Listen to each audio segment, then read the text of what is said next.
Hi guys, आज हम लोग बात कर रहे हैं केमिकल बॉन्डिंग के लेक्चर 8 की। ठीक है, इस लेक्चर 8 में जो हम बात करेंगे वो वैलेंस बॉन्ड थ्योरी की बात करेंगे। मेनली वैलेंस बॉन्ड,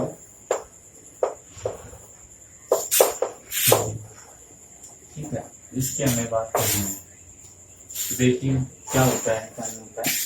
तो वैलेंस बॉन्ड थ्योरी से पहले जो थ्योरी आई है, दो थ्योरी हमने पढ़ी है। पहली थ्योरी, ठीक है, लोइस डॉट स्ट्रक्चर हमने पढ़े थे, एक तो वो पढ़ी है, दूसरी हमने वेस्टर थ्योरी पढ़ी है।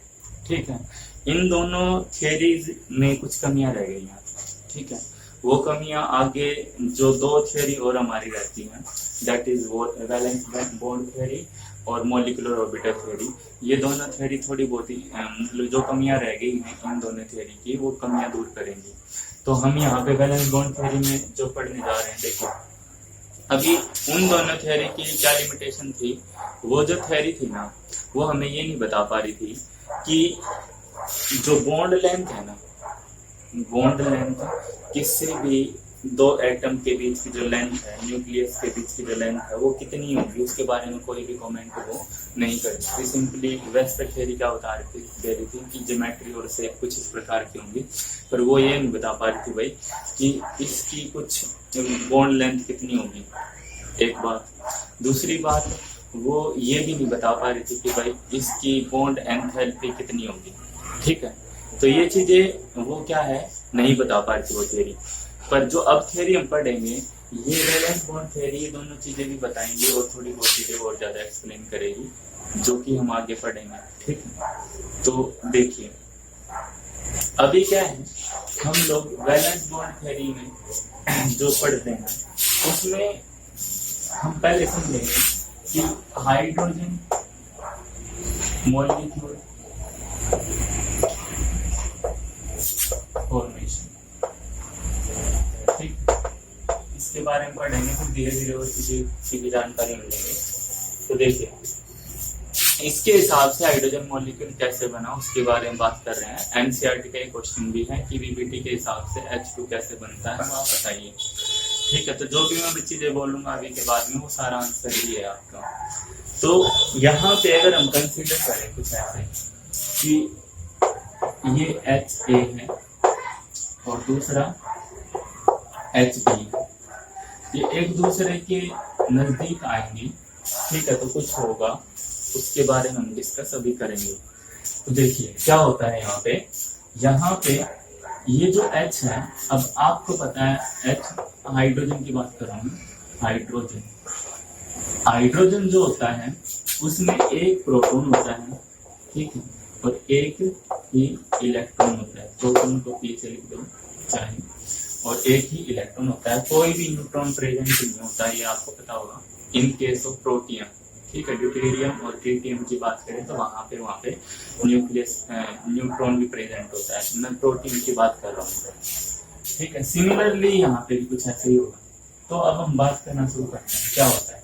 देखिए अगर मैं ये एक H बनाता हूँ, ठीक है, ये हो गया न्यूक्लियस, और इस H को मैं ऐसे बनाता हूँ, यहाँ पे इसका इलेक्ट्रॉन होगा, बेसिक बात है, इसके पास एक इलेक्ट्रॉन है। अगर मैं इसको HA बोल रहा हूँ तो इसका इलेक्ट्रॉन जो हो गया वो EA हो गया, और इसका न्यूक्लियस जो हो गया वो NA हो गया, मैं ऐसे बोल रहा हूँ। ठीक है, इतनी बात समझ में। सिमिलरली जो दूसरा HB होगा, ठीक है, उसमें भी कुछ इसी प्रकार से होगा कि यहाँ पे NB तो न्यूक्लियस होगा उसका, और यहाँ पे इलेक्ट्रॉन जो होगा वो EB हो गया। ठीक है, ये दोनों एक दूसरे के बहुत ज्यादा दूर थे। अभी के लिए इतना कंसिडर करना है कि ये क्या थे, दूर थे। क्या थे, दूर थे, एक दूसरे से दूर थे। तो इनके बीच में ना तो कोई अट्रैक्शन थी, ना ही कोई रिपल्सन थी। ठीक है, तो अगर मैं इधर एनर्जी डायग्राम बनाऊं इनका, तो देखिए यहाँ पे जीरो एनर्जी है, और ये वाली चीज मैं कर रहा हूँ एनर्जी के लिए बात कर रहा हूँ। ठीक है, और एनर्जी है, ठीक है, किलो जूल पर मोल, ठीक, ये एनर्जी है यहाँ पे। यहाँ पे क्या है, डिस्टेंस है, मतलब जो y एक्सिस है, y एक्सिस पे क्या है बेटा, ये एनर्जी है, एनर्जी में क्या चेंज हो रहा है, और जो x एक्सिस है, x एक्सिस पे बेटा जी है डिस्टेंस बिटवीन टू h, ठीक है, मतलब दो हाइड्रोजन एटम के बीच की डिस्टेंस की बात हम यहाँ पे कर रहे हैं। तो यहाँ पे मैं मान के चलूं कि इनफाइनाइट डिस्टेंस पे थे, तो इनकी जो एनर्जी थी वो इतनी थी, मतलब 0 से कुछ कम थी, ठीक है। तो यहाँ पे मैं कह रहा हूँ हाइड्रोजन हाइड्रोजन दूर होते हैं, ये HA और ये HB, ये दूर होते हैं। अब ये क्या है, धीरे धीरे नजदीक आने लग गए, ठीक है, कहने का मतलब ये है, अभी मान लो ये ऐसे कुछ नजदीक आए, ठीक है, पहले दूर थे, थोड़े नजदीक आ गए, थोड़ा नजदीक कर गए, ठीक है। तो ये क्या होगा, इसकी एनर्जी नजदीक आने पे, जैसे नजदीक आएंगे इनकी एनर्जी डिक्रीज होगी। वो क्यों होगी वो बात हम करेंगे, ठीक है, और ऐसे कुछ जाएगी। अभी मैं इसके बारे में एक्सप्लेनेशन देता हूँ आपको। क्या हुआ बेटा जी, जब ये दूर थे तो दो टाइप की अट्रैक्शन थी। जब ये दूर थे तो किस टाइप की अट्रैक्शन थी, देखो ये न्यूक्लियस इस इलेक्ट्रॉन को खींच रहा था, तो Na और EA में अट्रैक्शन थी, और NB और EB में अट्रैक्शन थी। ये बात समझ में, ठीक, ये थी जब वो दूर थे, ठीक है। अब जब वो नजदीक आए तो क्या हुआ, तो देखिए तो क्या हुआ, जब ये नजदीक आएंगे तो मैं थोड़ा इसको नजदीक करके लिखता हूं, यहाँ पे आई होप आपको दिख रहा है, ये हो गया न्यूक्लियस और ये दूसरा एटम है, ये इसका न्यूक्लियस हो गया, इसको अपन Na नाम देते हैं, और इस इलेक्ट्रॉन को EA नाम दे रखा है हमने। यहाँ पे जो इलेक्ट्रॉन है, ठीक है, इस इलेक्ट्रॉन को मैं यहाँ पे लिख के चल रहा हूँ EB, ठीक है। तो ये वाला जो इलेक्ट्रॉन होगा वो यहाँ पे है EB, ठीक है। अब यहाँ पे देखिए, अगर मैं अट्रैक्शन की यहाँ पे बात करूं, अट्रैक्शन, अब अट्रैक्शन के बीच में भी शुरू हो चुकी है, वो देखिए कैसे। एक तो अट्रैक्शन यही है, ठीक है, कि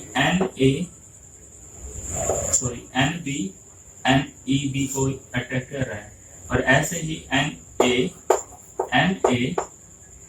EA को अट्रैक्ट कर रहा है, ऐसे ही NB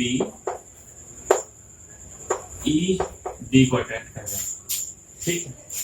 और क्या अट्रैक्शन है, दूसरी अट्रैक्शन और शुरू हो गई है यहाँ पे। अगर आप गौर से देखिएगा तो यहाँ पे ये वाला न्यूक्लियस इसको अट्रैक्ट करना शुरू कर गया, ठीक है। तो ये क्या कर रहा है, अट्रैक्ट, और सिमिलरली ये वाला न्यूक्लियस इसको, इस इलेक्ट्रॉन को अट्रैक्ट करने लग गया, तो ये अट्रैक्शन और डेवलप होगी यहाँ पे।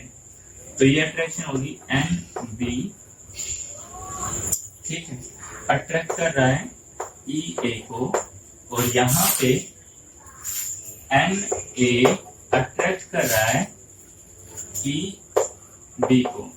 आपको पता ही है EA क्या है, EB क्या है, ठीक है, और NA क्या है, NB क्या है। तो अट्रैक्शन तो ये होगी।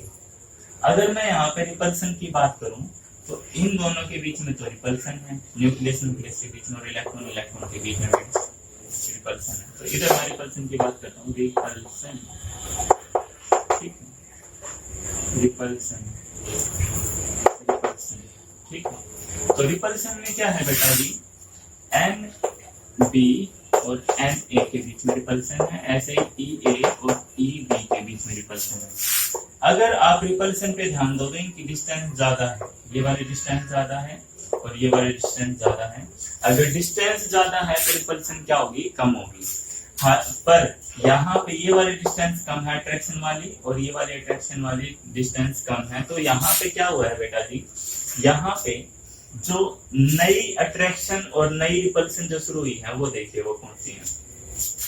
ये नई अट्रैक्शन है, ठीक है, ये दोनों, और ये नई रिपल्सन है।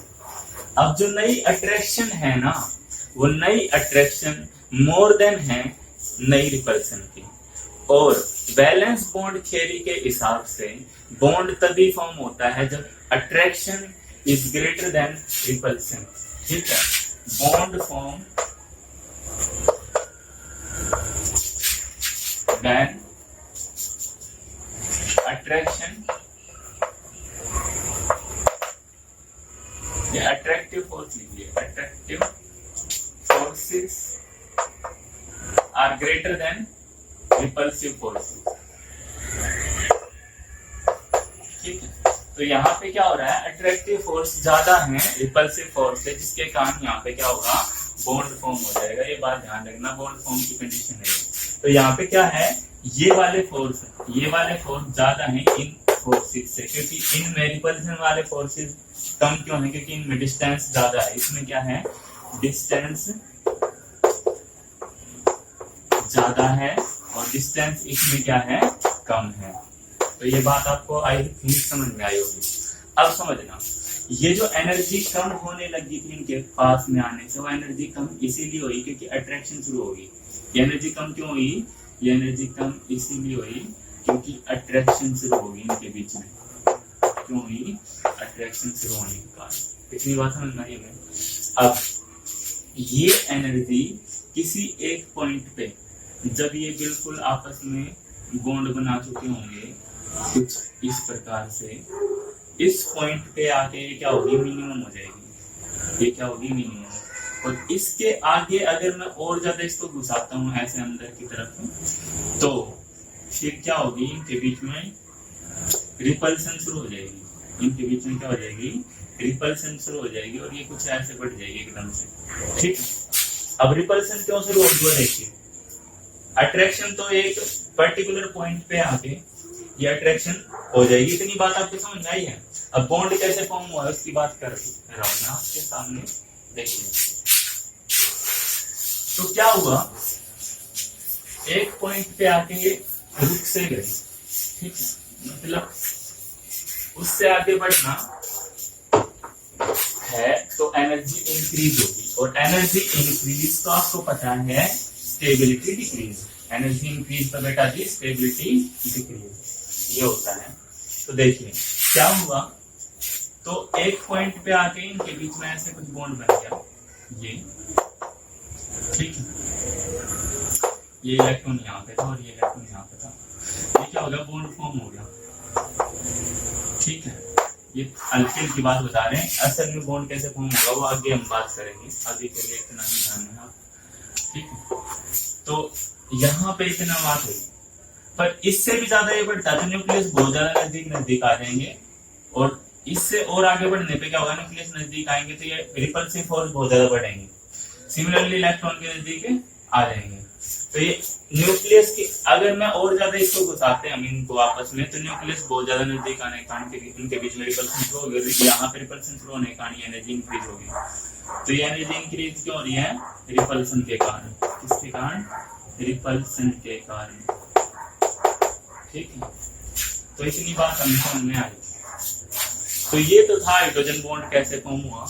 अब तो ये जो है ना, ये जो डिस्टेंस है जिसपे मिनिमम एनर्जी है, जब मिनिमम एनर्जी हो जाए उस डिस्टेंस को कहते हैं, ये जो डिस्टेंस होगी यहाँ पे, जो ये जो डिस्टेंस है, देखिए ये डिस्टेंस है, जो ये डिस्टेंस हम देख रहे हैं ना हाइड्रोजन के बीच, तो ये जो डिस्टेंस इसको क्या कहते हैं, बॉन्ड लेंथ। इसको क्या कहते हैं, बॉन्ड लेंथ, ठीक है। तो बॉन्ड लेंथ की अगर डेफिनेशन देखेंगे तो हम क्या कहेंगे कि वो मिनिमम डिस्टेंस जहां पे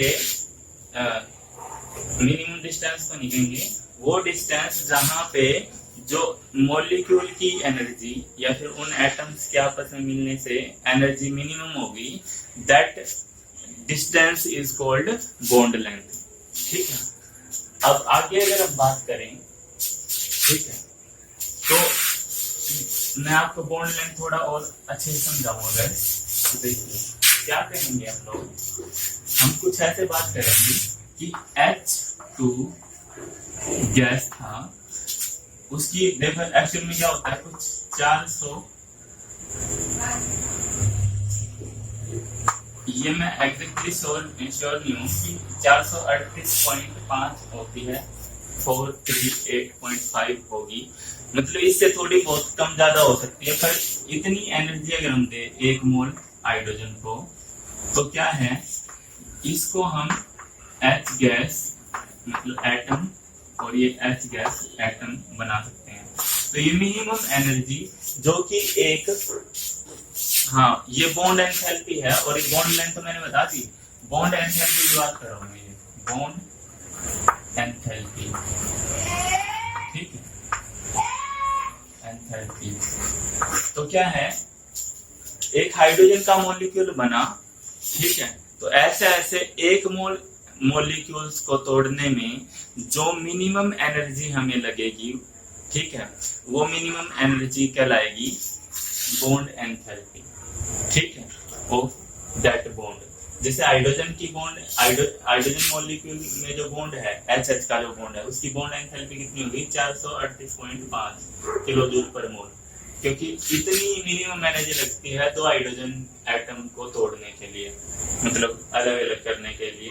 सिमिलरली अलग अलग जो एटम है, जैसे Cl का बॉन्ड बना होगा, उनकी एनर्जी अलग होगी, FF का जो बॉन्ड बना उनकी एनर्जी अलग है, और बाकी की चीजें भी सबकी बॉन्ड एनर्जी अलग होती है, वो चीजें हम आगे डिस्कस करेंगे। अभी के लिए क्या है, बॉन्ड एंथैल्पी क्या होती है, 1 मोल बॉन्ड तोड़ने में जो एनर्जी लगती है वो बॉन्ड एंथैल्पी होती है, ठीक है। और ये बॉन्ड एंथैल्पी क्या है, ये यहाँ से यहाँ तक की जो एनर्जी है ना, मतलब जो पहले एटम था, देखो यहाँ पे H गैस है और H गैस है, ठीक है, तो ये वाली एनर्जी और ये वाली एनर्जी जो है, ये क्या है, बॉन्ड एंथैल्पी है, क्या है, बॉन्ड एंथैल्पी है। आई थिंक आपको आइडिया होगा कि बॉन्ड एंथैल्पी क्या होती है। सिमिलरली अलग अलग मॉलिक्यूल में F2 बनाओगे तो थोड़ी अलग एनर्जी मिलेगी, और बाकी के मॉलिक्यूल बनाओगे तो अलग एनर्जी मिलेगी। तो बॉन्ड एंथैल्पी का आइडिया आई थिंक आपको हुआ है क्या होती है। अब हम आगे बात करते हैं, देखिए तो बॉन्ड एंथैल्पी के बाद में अगर हम बात करें तो बॉन्ड एंथैल्पी, और मैंने बॉन्ड लेंथ आपको समझाया यहाँ पे, और हाइड्रोजन का मॉलिक्यूल कैसे बनता है वो समझाया, ठीक है। तो वैसे अभी क्या है, अलग अलग जो मॉलिक्यूल होते हैं, जैसे CH4 हो गया, NH3 हो गया, F2 हो गया, ठीक है, और बाकी के भी आपको पिछले जो मैंने लेक्चर कराए हैं उसमें अलग अलग टाइप के पॉलीएटॉमिक मॉलिक्यूल हमने पढ़े हैं। तो इन पॉलीएटॉमिक मॉलिक्यूल में हमने क्या देखा है बेटा जी, इनमें सब की ज्योमेट्री शेप वगैरह जो होती है अलग अलग देखती है, ठीक है। तो ये शेप ज्योमेट्री अलग अलग क्यों होती है, इसके बारे में हम डिस्कस करेंगे। तो देखिए ये जो यहाँ पे हम बात करेंगे, तो हम यहाँ पे बात कर रहे हैं कि यहाँ पे एटॉमिक ऑर्बिटल ओवरलैप करते हैं। वैलेंस बॉन्ड थ्योरी क्या कहती है, यहाँ पे एटॉमिक ऑर्बिटल ओवरलैप करते हैं, और उनके ओवरलैप करने से बॉन्ड बनता है, और उन बॉन्ड बनने से जैसे अलग अलग बॉन्ड बनेंगे तो उससे क्या बन जाएगा, मॉलिक्यूल बन जाएगा। अब ये क्या है, अलग अलग ज्योमेट्री अलग अलग शेप, मतलब हर बार जब भी CH4 बनता है वहां पे हमेशा क्या मिलता है हमें, 109.28 इतना एंगल मिलता है हमें, ठीक है, 109 डिग्री 28 मिनट जो एंगल मिलता है, ठीक है, वो हमेशा मिलता है। तो इसका मतलब क्या है, जो हमारे ये जो ऑर्बिटल हैं, ये जो ये हैं, ये क्या है, एक डायरेक्शनल प्रॉपर्टी कंसिस्ट करते हैं, ठीक है। तो ये क्या है, एक डायरेक्शनल प्रॉपर्टी कंसिस्ट करते हैं। अभी के लिए मैं पढ़ाने जा रहा हूं आपको, क्या पढ़ाने जा रहा हूं बेटा जी, अब हम पढ़ रहे हैं कि एटॉमिक ऑर्बिटल ओवरलैप कैसे होते हैं, ठीक है, ओवरलैपिंग ऑफ एटॉमिक ऑर्बिटल, ठीक है। तो हम क्या पढ़ रहे हैं, ओवरलैपिंग ऑफ एटॉमिक ऑर्बिटल्स। अभी क्या है, आपको कुछ चीजें यहाँ पे याद करनी पड़ेंगी स्ट्रक्चर ऑफ एटम से, ठीक है। तो स्ट्रक्चर ऑफ एटम में हमने ये देखा था, लास्ट में आके हमने ये देखा था कि ये जो इलेक्ट्रॉन होते हैं, न्यूक्लियस हो गया, न्यूक्लियस के आसपास इलेक्ट्रॉन होंगे, वो इलेक्ट्रॉन ऐसे नहीं कि ऐसे एक इलेक्ट्रॉन पूरा पूरा रिवॉल्व कर रहा है, बल्कि इलेक्ट्रॉन जो होते हैं वो इलेक्ट्रॉन क्लाउड बनाते हैं। मतलब वो क्या है, एक चार्ज डेंसिटी होती है एक जगह पे, ना कह के हम क्या कहेंगे यहाँ पे होने की प्रोबेबिलिटी है, ठीक है। तो हमने वहां पे देखा था कि उसका वेव कैरेक्टर देखा था, ठीक है। डी ब्रोगली रिलेशन जब आपने देखा था तो उसका वेव कैरेक्टर देखा था। तो यहाँ पे हम क्या है, जो इलेक्ट्रॉन लेते हैं, ठीक है, या ऑर्बिटल लेते हैं, ऑर्बिटल नहीं होता है ना इलेक्ट्रॉन, तो ऑर्बिटल में क्या है, उसका वेव कैरेक्टर मान के चलते हैं, और जहां पे इलेक्ट्रॉन वही ऑर्बिटल हो गया, 90% से ज्यादा प्रोबेबिलिटी होती है इलेक्ट्रॉन की, ठीक है। तो क्या हुआ, हम लोग इसको कहते हैं, देखो दो तरीके की वेव लेके चलते हैं अपन, एक तो ये होगी, ठीक है, और एक मैं बना दूं अगर ऐसे, ठीक है। तो यहाँ पे इसको मैं प्लस का साइन देता हूँ, अगर ये माइनस का साइन, ये प्लस का साइन, ये क्या है, ये फेज है, ये क्या है, फेज है। जैसे वेव में होते हैं ना, वेव में फेज होते हैं, देखो ये वेव फंक्शन है, अगर इसका मैं नाम दूं साई, ठीक है, साई प्लस इसका नाम दूं, तो इसका नाम ये उल्टा है इसका, ये यहां से शुरू हुई है, ठीक है, ऊपर की तरफ से शुरू हुई है, तो ये नीचे की तरफ से शुरू हुई है, तो ये अलग है इससे, तो इसका नाम भी, इसका वेव फंक्शन साई माइनस से दिया जाएगा, ठीक है। अब ये वेव फंक्शन क्या होता है, ये आपको लग रहा होगा कि पता नहीं क्या वेव फंक्शन अलग चीज बोल दी, पर हमने पढ़ा था वेव फंक्शन, अगर याद होता स्ट्रक्चर ऑफ एटम में। फिर भी मैं तुम्हें बता दूं, जैसे एक लाइन होती है, ठीक है, मैथ्स में पढ़ा है आपने, लाइन की एक इक्वेशन होती है, y इज इक्वल टू, ठीक है, mx प्लस c।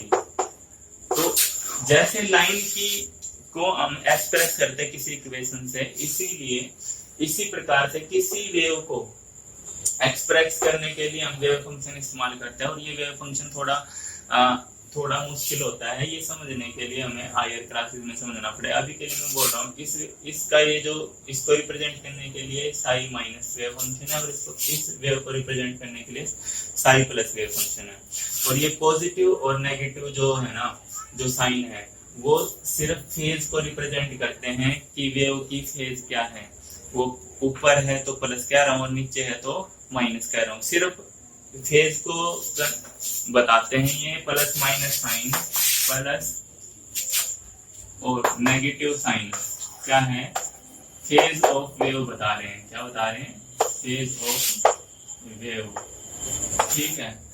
ये चार्ज नहीं है, ये बात ध्यान रखना, चार्ज नहीं है, ये बच्चों को दिक्कत होती है इस बात से, तो ये चार्ज नहीं है। अभी तक की तो बात ये समझी।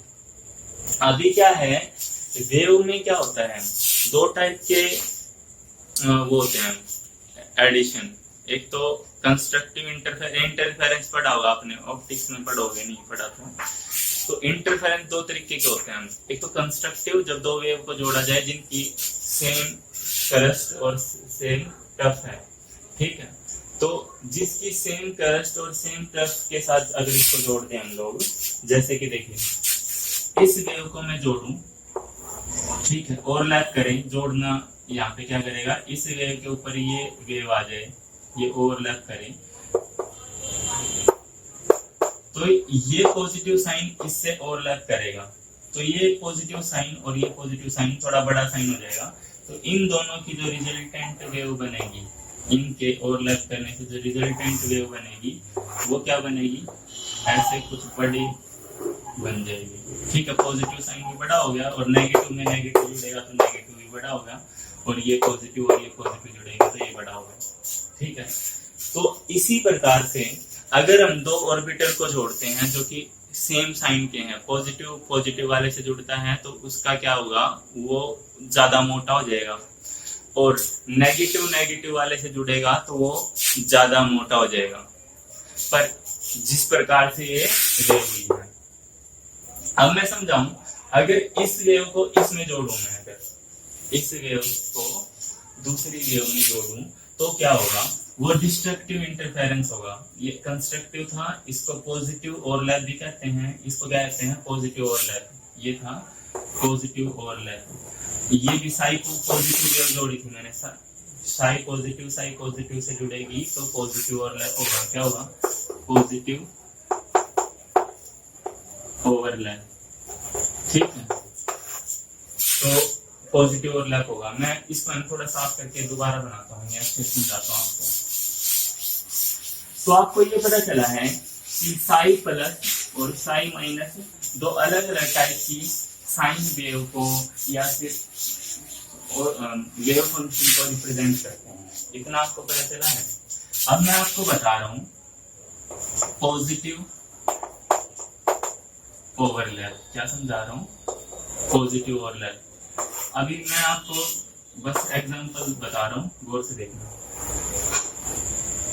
पॉजिटिव नेगेटिव पॉजिटिव, ठीक है, ये साई प्लस वेव थी और ये साई प्लस वेव अगर मैं जोड़ दूं ऐसी ही साई प्लस वेव में, ठीक है, प्लस माइनस प्लस, ये साई प्लस वेव में जोड़ दी तो क्या होगा, इसकी जो रिजल्टेंट वेव बनेगी ये बड़ी हो जाएगी। मैंने आपको समझाया अभी, ठीक है, ऐसे, ठीक है, प्लस माइनस प्लस।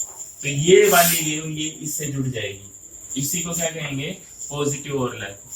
इसी प्रकार से अगर नेगेटिव नेगेटिव को जोड़े तो क्या होगा, ठीक है, तो नेगेटिव नेगेटिव को जोड़ दिखाता हूं आपको।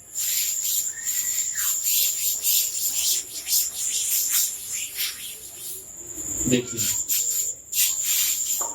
नेगेटिव वेव क्या होगी, साई नेगेटिव वेव जो होगी वो कुछ ऐसे होगी, ठीक है, नेगेटिव पॉजिटिव नेगेटिव, ठीक है। इसको ऐड करते हैं, इन दोनों को जोड़ते हैं, एक वेव और ले ली हमने, ये भी नेगेटिव नेचर की है, ठीक है। तो ये नेगेटिव, ये पॉजिटिव, ये नेगेटिव, साई नेगेटिव वेव ली थी। इन दोनों को जोड़ने से ये नेगेटिव इसमें प्लस होगा तो क्या होगा, ओवरऑल ये जो टर्फ है ये डाउनवर्ड ज्यादा चला जाएगा, ऐसे ये तो कर्व है ये ऊपर ज्यादा चला जाएगा, ऐसे ही ये ऐसे हो जाएगा। तो ये ओवरऑल इसका सम आ जाएगा। कहने का मतलब ये है, ये आपस में जुड़ के बड़े हो जाते हैं। तो पॉजिटिव ओवरलैप कब होगा, जब साई पॉजिटिव प्लस होगा साई पॉजिटिव में और साई नेगेटिव प्लस होगा साई नेगेटिव में। इतनी बात समझ में आई, ठीक है। अब नेगेटिव ओवरलैप अगर पढ़े तो इसकी बात करते हैं। देखिए नेगेटिव ओवरलैप, अब नेगेटिव ओवरलैप में क्या होगा बेटा जी, नेगेटिव ओवरलैप में प्लस माइनस में जुड़ेगा, नेगेटिव ओवरलैप। आप वैसे पूरा भी लिख सकते हैं नेगेटिव ओवरलैप। तो यहाँ पे साई प्लस वेव ले लो तो क्या होगा, ये प्लस ये माइनस ये प्लस, ठीक है। साई माइनस वेव में इसको ऐड कर दूं, माइनस की वेव ऐसे बनती है, ठीक है। तो माइनस प्लस माइनस, तो ये आपस में माइनस होके क्या होगी, वेव छोटी सी हो जाएगी,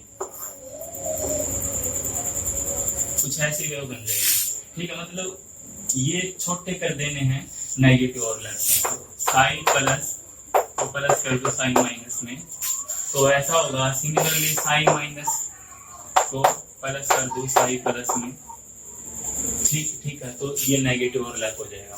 इतनी बात तो हमें समझ में आई। जीरो ओवरलैप कब होगा, पॉजिटिव और नेगेटिव पढ़ लिया। जीरो कब होगा, जब डिफरेंट फेज में मतलब ओरिएंटेशन डिफरेंट हो तो जीरो ओवरलैप होगा। वो मैं अभी आपको डायग्राम से ही समझाऊंगा। देखिए तो इतनी बात समझ में आई, पॉजिटिव ओवरलैप कब होता है और नेगेटिव ओवरलैप कब होता है। अब इसको मैं ऑर्बिटल के हिसाब से आपको समझाना शुरू करता हूँ। देखिए जो एस ऑर्बिटल होगा या तो वो completely negative overlap negative phase में होगा या फिर पॉजिटिव फेज में होगा। ये बात समझ लेना आप अच्छे से। देखो एस ऑर्बिटल, एस ऑर्बिटल क्या होगा, या तो कंप्लीटली पॉजिटिव होगा, मतलब एस क्या होता है, स्पेयर होता है, और वो स्पेयर हर तरीके से, देखो एस में एक ही लोब है, एक लोब या तो पूरा पूरा नेगेटिव फेज में होगा या फिर पॉजिटिव फेज में होगा, या तो एस ऑर्बिटल पॉजिटिव फेज में होगा पूरा पूरा या फिर नेगेटिव फेज में होगा। ये फेज लिख रखे है मैंने, चार्ज मत समझना, ठीक है, ये भी फेज है, मतलब ये साई पॉजिटिव से रिप्रेजेंट हो रहा है, ये साई नेगेटिव से, ठीक है। सिमिलरली अगर पी ऑर्बिटल लूं, पी ऑर्बिटल में देखो, पी ऑर्बिटल आपने बनाया होगा ऐसे, तो एक लोब होता है पॉजिटिव और एक होता है नेगेटिव, इसका मतलब फेज पॉजिटिव नेगेटिव है, आप ये मत समझना चार्ज है इस पे, ठीक है, ये बात समझ लेना भाई अच्छे से। तो ये पॉजिटिव फेज है और ये नेगेटिव फेज होती है, ठीक है, ये बात ध्यान रखना। तो इसमें दो फेज होती हैं, ये अगर पॉजिटिव होगा तो ये नेगेटिव, ये पॉजिटिव होगा तो ये नेगेटिव, ये बात आपको समझना ही होगी। ऐसे ही डी ऑर्बिटल अगर मैं करूं बात, तो डी ऑर्बिटल में क्या है, कुछ ऐसे पढ़ा था आपने, ठीक है, ये पॉजिटिव तो ये भी पॉजिटिव, ये नेगेटिव तो ये भी नेगेटिव, ठीक है, इतनी बात आपको पता होनी चाहिए थी। अब इसके बारे में हम बात करना शुरू करते हैं, कैसे क्या होता है, ठीक है। तो पॉजिटिव ओवरलैप और नेगेटिव ओवरलैप इनकी टर्म में पढ़ना जरूरी है, क्योंकि जो भी ओवरलैप होगा वो वेव की टर्म में तो हमें पढ़ना नहीं है। हालांकि ये ऑर्बिटल वेव का बिहेवियर देते हैं, हमने स्ट्रक्चर ऑफ एटम में पढ़ा, तो जैसे वेव में हो रहा था वैसे ही इन ऑर्बिटल्स में होगा, तो वो कैसे होगा वो देखते हैं, हम देखते हैं। पॉजिटिव ओवरलैप जो मैंने आपको बताया ना, वो अभी यहाँ पे कंसीडर कर देंगे कैसे होता है, ठीक है।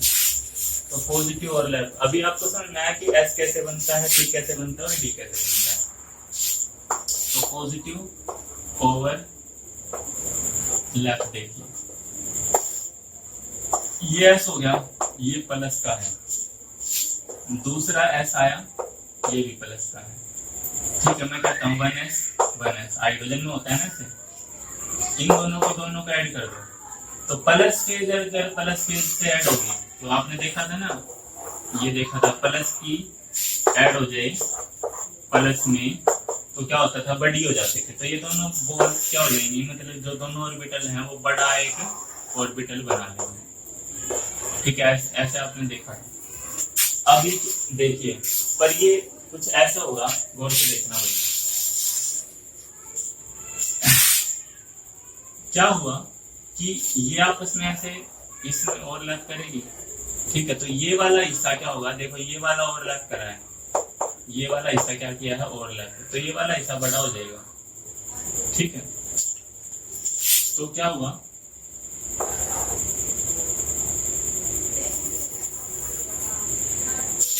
ये वाला जो ओवरलैप नहीं किया वो छोटा रहेगा, ठीक है। तो कुछ इस प्रकार से बन जाएंगे, ठीक है, ये प्लस। अब हम बात करते हैं पी कैसे ओवरलैप करता है, ठीक है। तो पॉजिटिव ओवरलैप में 1s का ओवरलैप पढ़ा हमने, अब पी का देखिए, पी एस के साथ कैसे ओवरलैप करता है। देखिए यहाँ पे अगर मैं पी ले लूं, ये प्लस और ये माइनस, ठीक है। अब देखिए ये प्लस और ये प्लस आपस में मिलके क्या करेंगे, कुछ है ऐसे जुड़ेंगे, ऐसे जुड़ेंगे ना, ये प्लस है, ये प्लस है, ये माइनस है, माइनस का तो छोटा हो जाएगा क्योंकि वो फेज अलग है, ठीक है, और प्लस प्लस बड़े हो जाएंगे, तो ये कुछ इस प्रकार से बना लेगा, माइनस का क्या होगा, छोटा होगा। ये बात ध्यान रखनी है, जो ओवरलैप नहीं कर रहा वो क्या करेगा, छोटा होना है, ठीक है, या फिर इनके ऑपोजिट फेज है, इसलिए समझ लेना, ठीक है। तो ये वाली चीज होगी भाई, ये नेगेटिव हो गया था, ठीक है। अब टी का ओवरलैप करते हैं हम लोग, ये प्लस का, ये माइनस का, ये पी आ गया, ये प्लस और ये माइनस, ये प्लस प्लस जुड़ेंगे तो कुछ ऐसे बनेंगे, ठीक है, ये इसमें जुड़ा, ये भी प्लस था, ये प्लस था, ये माइनस था, ये माइनस था। तो ये प्लस प्लस जुड़ के क्या बनाएगा, एक बड़ा प्लस बन जाएगा, और ये ओवरलैप तो करे ही नहीं है। ठीक है, तो ये छोटा सा रहेगा और ये भी छोटा सा रहेगा, ये माइनस का, ये माइनस, मतलब माइनस का और प्लस का जो मैं बोल रहा हूँ वो फेज है, वो चार्ज नहीं, ये बात ध्यान रखना, फेज है वो। प्लस की फेज मतलब क्रस्ट और माइनस की फेज मतलब टफ। ठीक है, ये बात समझ लेना भाई। ठीक है, अब हम बात करते हैं नेगेटिव ओवरलैप की। किसकी बात करते हैं, नेगेटिव ओवरलैप की। तो देखिए नेगेटिव ओवरलैप, तो नेगेटिव ओवरलैप तो होगा, यहाँ पे नेगेटिव हो जाए और यहाँ पे पॉजिटिव हो जाए। ये वाला नेगेटिव जब ओवरलैप करेगा पॉजिटिव से, तो नेगेटिव पॉजिटिव एक दूसरे को छोटा कर देते हैं, तो क्या होगा, ये वाली चीज तो हो जाएगी छोटी, ठीक है, और वो वैसी रहेगी। ठीक है, ठीक है, तो कुछ इस प्रकार से होगा। सिमिलरली यहाँ पे नेगेटिव ओवरलैप में ये नेगेटिव होगा अगर, और ये पॉजिटिव होगा, तो ये ओवरलैप करें नेगेटिव और पॉजिटिव में, तो क्या होगा, नेगेटिव पॉजिटिव की तो ये छोटी हो जाएगी जो ओवरलैप किया है, और वो वैसे ही रहेंगी। ठीक है, ये हो गया। ऐसे ही आप ऐसा समझ लो कि पॉजिटिव फेज वाला और नेगेटिव फेज वाला, बाकी इसकी जरूरत नहीं है। ठीक है, तो ये बिल्कुल छोटा सा हो जाएगा, ये नहीं होता कि उन दोनों में हो सकता है। ठीक है, आप इतना समझ लो, इतना होगा, कुछ छोटा हो जाएगा ये। ठीक है, बाकी आपको इसकी जरूरत नहीं पड़ेगी, बाकी की जरूरत पड़ेगी, ये जो मैं करवा रहा हूँ इनकी जरूरत पड़ेगी। हाँ जी, नेगेटिव और पॉजिटिव ओवरलैप तो हमने पढ़ लिया। इसके बाद में अगर हम बात करें कि जीरो ओवरलैप कब होगा, तो उसकी बात करते हैं। देखिए जीरो ओवरलैप कब होगा, जब ओरिएंटेशन अलग हो जाए ना, तो जीरो ओवरलैप होगा। देखिए मान लो, देखो ये एक्स एक्सिस, ये वाई एक्सिस और ये जेड एक्सिस मान के चलो, तो एक्स एक्सिस का ऑर्बिटल था ये पी एक्स, ठीक है, और वाई एक्सिस का ऑर्बिटल इसके साथ अगर जोड़ना चाहो आप, ये वाला ऑर्बिटल, ये क्या करेंगे, ये नजदीक जाएगा इससे, एक्स एक्सिस वाला इसके नजदीक जाएगा, और ये है कुछ इस प्रकार से। ठीक है, तो ये क्या है, ओवरलैप ही नहीं कर पाएगा इसके साथ, ये ऐसे रहेगा, और ये कुछ ऐसे रहेगा, मतलब इसमें ओवरलैप ही नहीं कर पाएगा, तो ये क्या है, जीरो ओवरलैप है। तो जब अलग अलग डायरेक्शन हो जाएगी ना, तो उसको जीरो ओवरलैप कहेंगे, इसकी भी जरूरत आपको नहीं पड़ने वाली। ठीक है, बस समझाने के लिए बोला मैंने, जीरो ओवरलैप समझा दिया आपको। ठीक है, इसी प्रकार से और भी जीरो ओवरलैप बहुत सारे पॉसिबल है। आप ये समझना, जब किसी का ओवरलैप हो ही न रहा हो, ना पॉजिटिव ना नेगेटिव, तो वो क्या है, जीरो ओवरलैप है। अगर आगे अगर हम बात करें, इतनी बात हमें समझ में आई है। ठीक है, अभी क्या है, अभी हम पढ़ रहे हैं टाइप ऑफ ओवरलैप। क्या पढ़ रहे हैं, टाइप ऑफ ओवरलैप। ठीक है, तो दो टाइप के ओवरलैप पढ़ने हैं हमें। ठीक है, या फिर and nature of covalent bond, nature of covalent bond, ये चीज हम पढ़ रहे हैं। ठीक है, देखो दो तरीके के ओवरलैप होंगे, एक तो हेड ऑन ओवरलैप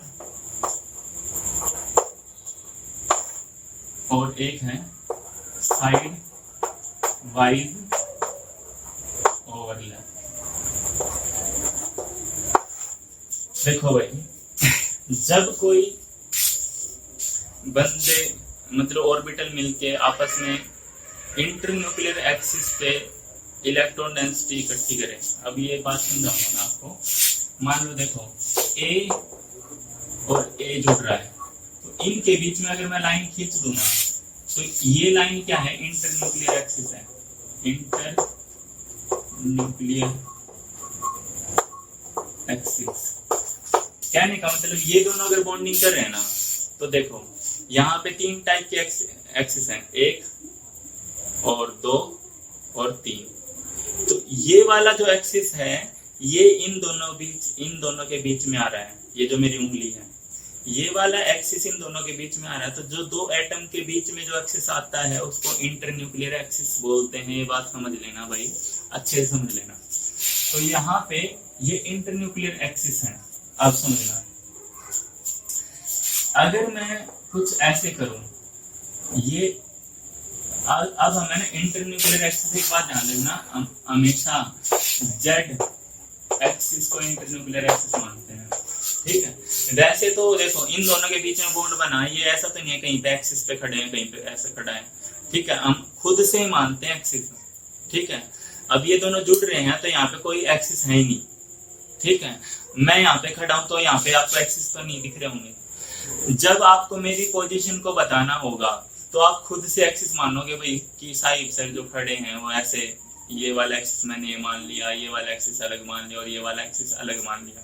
तीन एक्सिस आप खुद से मानोगे, और खुद से मानने के बाद में इसी प्रकार से इनमें इंटरन्यूक्लियर एक्सिस जो मानना होता है, मैं यूजुअली हम सब मान लेते हैं जेड एक्सिस को इंटरन्यूक्लियर एक्सिस खुद से मान के चलते हैं। ऐसे कोई एक्सिस इनके बीच में होता नहीं है। कभी ये सोचो कि भगवान एक्सिस भी बना के गए इनके बीच में, ऐसा कुछ नहीं है, ठीक है। अब तो हेड ऑन ओवरलैपिंग कब होगी? देखो जब कुछ इस प्रकार से ओवरलैपिंग होना, ठीक है। देखो यहाँ पे कोई एटम होगा ए और यहाँ पे भी कोई एटम होगा ए, और ए के बीच में जो बॉन्ड बना है, ठीक है। तो इनके इंटरन्यूक्लियर एक्सिस पे जब ओवरलैपिंग हो, क्या बोला मैंने, इंटरन्यूक्लियर एक्सिस के ऊपर, ये इंटरन्यूक्लियर एक्सिस है, इसके ऊपर जब ओवरलैपिंग होगी तो उसको कहेंगे एड ऑन ओवरलैपिंग, ठीक है। साइड वे ओवरलैपिंग क्या होती है? इस प्रकार से होती है, ठीक है। ये ए है और यहाँ पे भी ए है, इन दोनों के बीच में ओवरलैपिंग होगी। देखो ये इंटरन्यूक्लियर एक्सिस है, पर यहाँ पे तो कोई ओवरलैपिंग दिख ही नहीं रही होगी आपको। ओवरलैपिंग है यहाँ पे और यहाँ पे, तो ये परपेंडिकुलर है इसके। ये क्या है, देखो ये एक्सिस है तो इसके परपेंडिकुलर ओवरलैपिंग जब होगी, जब परपेंडिकुलर ओवरलैपिंग होगी तो वो क्या होगी, साइड वे ओवरलैपिंग होगी, साइड वाइज ओवरलैपिंग होगी। और जब इंटरन्यूक्लियर एक्सिस पे ओवरलैपिंग हो, ठीक है, इंटरन्यूक्लियर एक्सिस पे ओवरलैप करें तो वो क्या होगी, वो होगी हेड ऑन, ठीक है। ये बात अच्छे से समझ लेना आप। जब overlapping perpendicular to the internuclear axis हो, that overlapping is called sidewise overlapping, और जब overlapping on the internuclear axis होती है that is called head on overlapping। ये अच्छे से याद रखना। और head on overlapping is more better, ये क्या होती है, ज्यादा बेटर होती है, ठीक है, better than this, ठीक है। साइड वाइज से ये ज्यादा अच्छी है, और जितनी ज्यादा अच्छी ओवरलैपिंग, ठीक है, larger the overlapping directly proportional to strength of the bond, strength of bond. ये बात समझना। अब हेड ऑन ओवरलैपिंग से सिग्मा बॉन्ड बनता है, ये बात समझना भाई। सिग्मा बॉन्ड कब बनेगा, जब हेड ऑन ओवरलैपिंग होगी, या फिर ये कह लो इंटरन्यूक्लियर एक्सिस पे जब ओवरलैपिंग होगी तो हेड ऑन ओवरलैपिंग होगी। और साइड में ओवरलैपिंग होगी तो उससे बनेगा पाई बॉन्ड। क्या बनेगा, पाई बॉन्ड। और पाई बॉन्ड जब बनता है तो यहाँ पे इलेक्ट्रॉन डेंसिटी ऊपर और यहाँ पे नीचे वो आ जाएगी। जैसे मैं समझाऊं, ये दोनों अगर जुड़े हैं ना तो यहाँ पे इलेक्ट्रॉन डेंसिटी इकट्ठा होगी और यहाँ पे इलेक्ट्रॉन डेंसिटी इकट्ठा होगी, ठीक है। तो इंटरन्यूक्लियर एक्सिस के ऊपर इलेक्ट्रॉन डेंसिटी जमा होती है और नीचे इलेक्ट्रॉन डेंसिटी जमा होती है जब आप साइड वे ओवरलैपिंग करते हो। हेड ऑन ओवरलैपिंग के में दो एटम के बीच में, इन दोनों एटम के बीच में यहाँ पे इलेक्ट्रॉन डेंसिटी जमा होगी, जैसे कि यहाँ पे हो रखे है बीच में, ठीक है। ये बात समझना। मैंने कहा लार्जर द ओवरलैपिंग, जितनी अच्छी ओवरलैपिंग होगी, हायर द ओवरलैपिंग स्ट्रेंथ उतनी ही ज्यादा होगी, ये बात समझना। इसकी स्ट्रेंथ ज्यादा होगी एडोन ओवरलैपिंग की, क्योंकि इसमें बढ़िया ओवरलैपिंग हो रही है, तो सिग्मा बॉन्ड स्ट्रॉन्गर होता है, सिग्मा बॉन्ड स्ट्रॉन्गर होता है पाई बॉन्ड से, ये बात ध्यान रखना। एक और बात, बड़ी इंपॉर्टेंट बात है, हमेशा पहले सिग्मा बॉन्ड बनेगा, जब सिग्मा बॉन्ड इन दोनों के बीच में बन गया तभी बाकी के ओवरलैप साइड में ओवरलैपिंग कर पाएंगे, ठीक है। तो pi bond form after sigma bond, ये बात समझना, ठीक है। तो ये इंपॉर्टेंट बात है, कभी भी एक सिंगल बॉन्ड दिखेगा तो आपको सिग्मा बॉन्ड है, और उसके अलावा जितने बॉन्ड है वो पाई बॉन्ड है, ठीक है। हमेशा पहला बॉन्ड सिग्मा और बाद के पाई, ये याद रखना आप, ठीक है। अगर मैं आपको सिंगल बॉन्ड कहूं तो ये क्या क्या है, सिग्मा, और यहाँ पे दो बॉन्ड बना देते हैं, यहाँ पे एक सिग्मा है, एक सिग्मा है और एक पाई है। ट्रिपल बॉन्ड अगर बना दिया तो उसमें क्या है, एक सिग्मा है और दो पाई है, ये समझ लेना अच्छे से, ठीक है। तो ये होगी बात अपने लेक्चर की जो हमें पढ़ना था। अभी जो इस पे क्वेश्चन आए हैं यहाँ पे, उसकी बात हम करते हैं। एनसीईआरटी के क्वेश्चन है, कुछ जेईई के क्वेश्चन है, मतलब 4 ही क्वेश्चन है, कुछ क्या कमी है, ठीक है। तो हम बात करते हैं पहले एनसीईआरटी क्वेश्चन की, ठीक है। तो देखिए क्या करना है हमें। एनसीईआरटी क्वेश्चन जो आपसे हो जाएंगे वो मैं बता दूंगा कि आपको खुद से करने हैं वो क्वेश्चन। देखो, हाइड्रोजन की बॉन्डिंग का एक क्वेश्चन आया है कि हाइड्रोजन मॉलिक्यूल कैसे बनता है रीबीसी के हिसाब से, तो मैं पूरा लेक्चर उसी के बेसिस पे दिया है मैंने आज, ठीक है। तो वो आप समझ गए होंगे कि कैसे बना है हाइड्रोजन का मॉलिक्यूल, वो सारा का सारा आपको बोलना है उस क्वेश्चन में, ठीक है। कि जब अट्रैक्शन ज्यादा होगी, रिपल्सन कम होगी, तो बॉन्ड बनता है रीबीसी के हिसाब से। तो देखिए, हाँ जी, क्वेश्चंस की बात कर लेते हैं अपन। केमिकल बॉन्डिंग, तो 33rd क्वेश्चन हाइड्रोजन मॉलिक्यूल का आप खुद से करेंगे। 33rd आपको स्क्रीन पे दिख जाएगा, ये क्वेश्चन आपको खुद से करना है। इसके बाद में बात करता हूँ 37 की। 37 भी आपको खुद से ही करना है, थोड़ा सा बता देता हूँ। Write the significance of plus and minus sign shown in the representing the orbitals. Orbitals जो रिप्रेजेंट कर रहे हो, उसमें प्लस का साइन था और नेगेटिव साइन था, उसमें मैंने बताया भी था क्या सिग्निफिकेंस है उनकी। वो ऑर्बिटल की जिनको हम वेव मान के चल रहे हैं, जिन ऑर्बिटल को पॉजिटिव साइन और नेगेटिव साइन उनकी फेज बता रहे हैं, ना कि चार्ज, ये इसकी सिग्निफिकेंस है। तो ये दो क्वेश्चन आपके एनसीईआरटी में कवर होते हैं इसमें, ठीक है। इसके बाद में जेईई के बात करते हैं हम लोग, ठीक है। तो जेईई की बात करते हैं, 2 क्वेश्चन जेईई के हैं, ठीक है। ये जो बुक है इसमें 26th और 47th क्वेश्चन है।